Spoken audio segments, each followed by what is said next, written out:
Hey, what up, YouTube? Biggie2911 coming at you. Saw Mike's video from the other day and about suggested making a video on where you were on 10 years ago today. So I thought I would do that because I thought I have kind of a unique perspective that some people in the YouTube community may not um, know about. Many of you guys know that my wife and I go to the Salvation Army, and we're actually called prospective candidates. Um, for meaning that we potentially will become Salvation Army officers one day. Um, so at the time, so 9/11, I was actually my first week working at the Salvation Army as a youth pastor. My wife was working in Portland, Maine, as a receptionist for the Salvation Army's uh,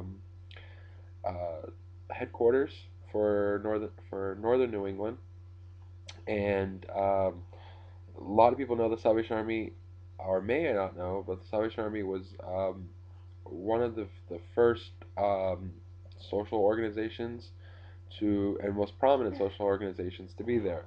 Actually, we received a magazine today, um, Army publication, and the guy right there. This is actually in Western Pennsylvania, in Shanksville, and so I know majority of these people on this cover. That's actually my best friend's dad, Dave. Um, call him Dad ourselves, um, and so uh, yeah. So I was starting that day. It's my first week. I was only 17 at the time. I hadn't quite yet turned 18. Had a doctor's appointment that day. And went to the doctor. And when I came back from the doctor, I'd heard something about a plane at the doctor's, and I went back to work and went into our senior center, and they were watching the TV, and that's when I saw the second plane. Or actually, that's when I saw the plane hit the Pentagon. And I kind of got clued in and caught up to speed. Our social director and after school leader was gone in New York.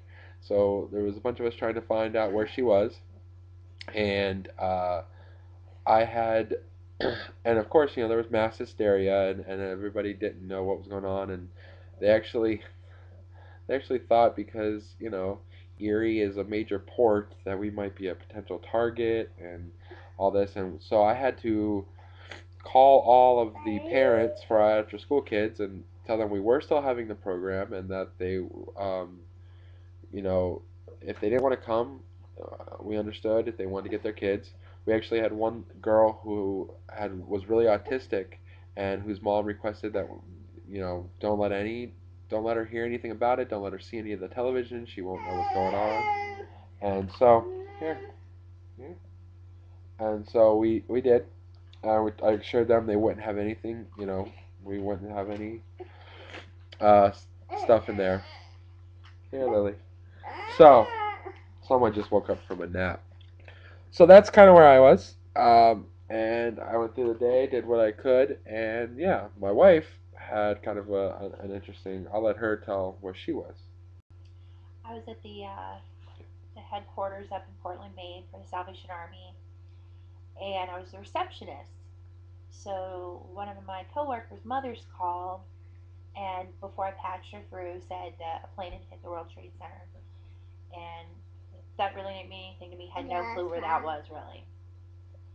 So a couple other employees came in, and I told them.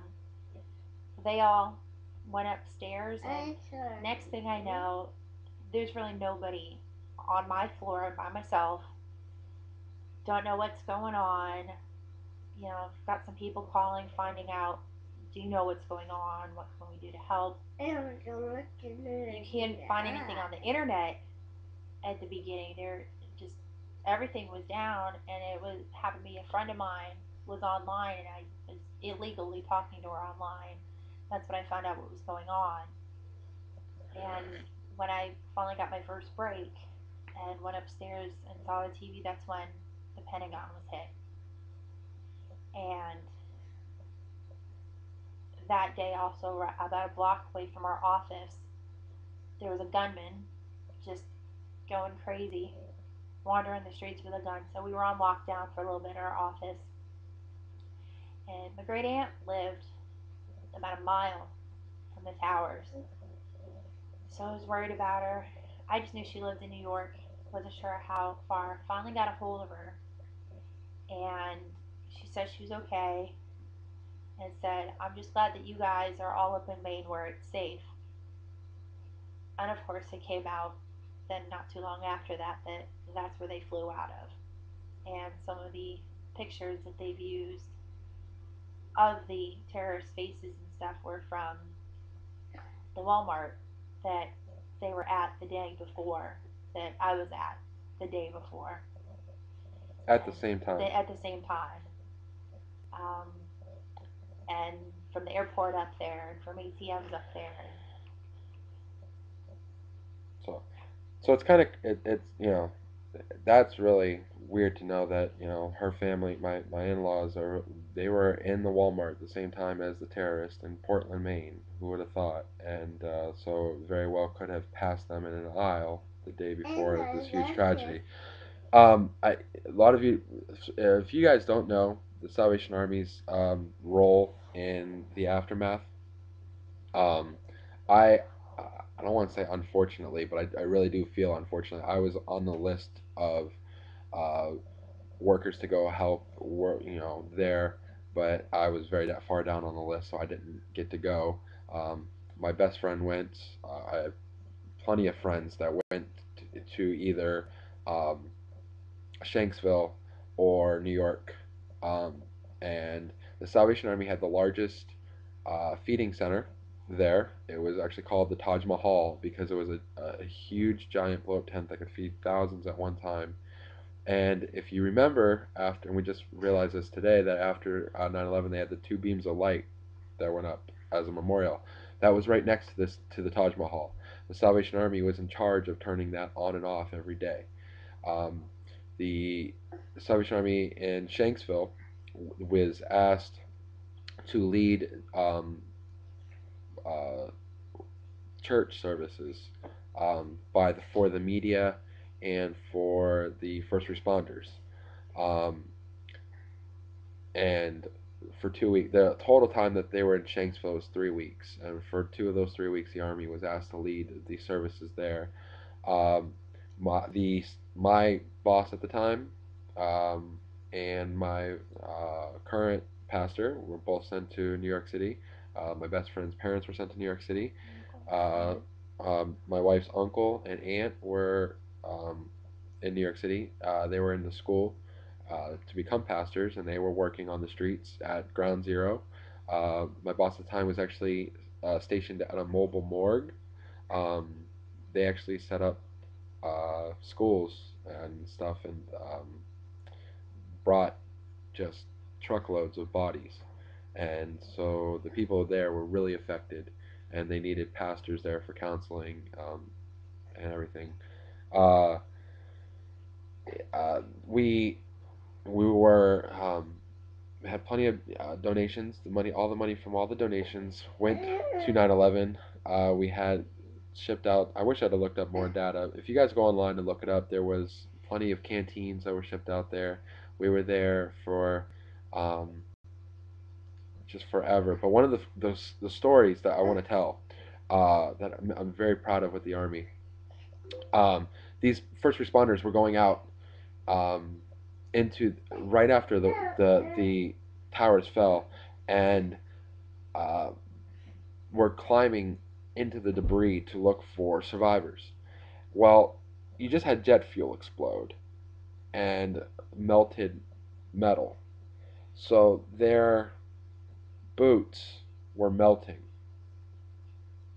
The soles were melting right off their boots, and these guys would stay on the debris looking for these guys with their soles melting. And they came to the army canteens and they just showed their feet and said, um, "Is there anything you can do? We want to get back in there."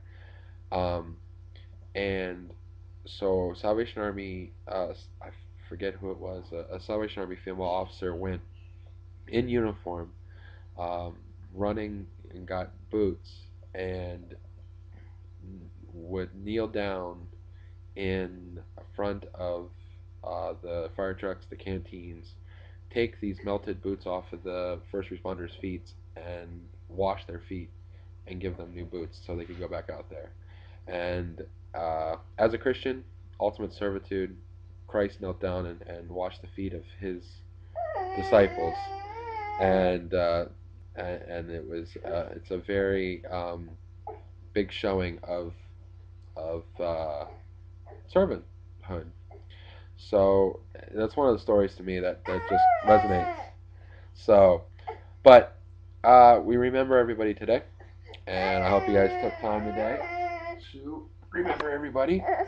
And I hope for one day we will tell her what happened and why today is an important day.